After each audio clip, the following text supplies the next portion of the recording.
And I think in a middle school, it's sometimes a little bit more difficult to collaborate because for sure. it is definitely broken down into by subject, and the way that kids kind of come to you is definitely more mixed up. So that classroom to classroom experience is a lot more challenging to kind of create.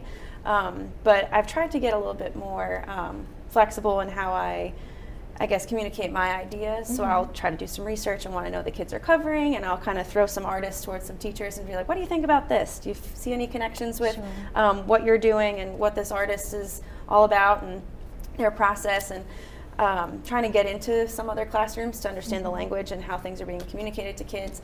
A lot of times I'll ask teachers where some of the gaps are in the learning, and where, even if you have no idea what I do in my classroom, what is something that you want your kids to know? Exactly. So last year with the use of protractors, and precision was one thing that a math teacher really brought to my attention. I tried to front load the angles information, and I made sure that I was comfortable and confident in making sure that I was communicating it the same way as the math teachers in our school, so that the kids weren't getting confused. And I think that's a big piece. Sometimes when we try to kind of do more cross-curricular lessons, we want to make sure that we're being very clear and that we're helping them and the message is clear.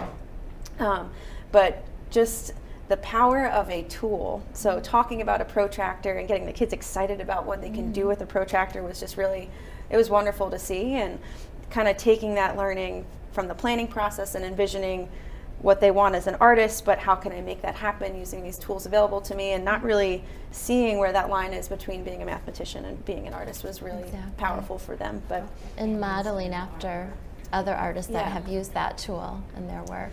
Yeah, and we looked at the work of Kandinsky, and I kind of created a little bit of a challenge for students to kind of use the protractor and first find as many angles as they could, define what type of angle it was, and then try to measure it based on what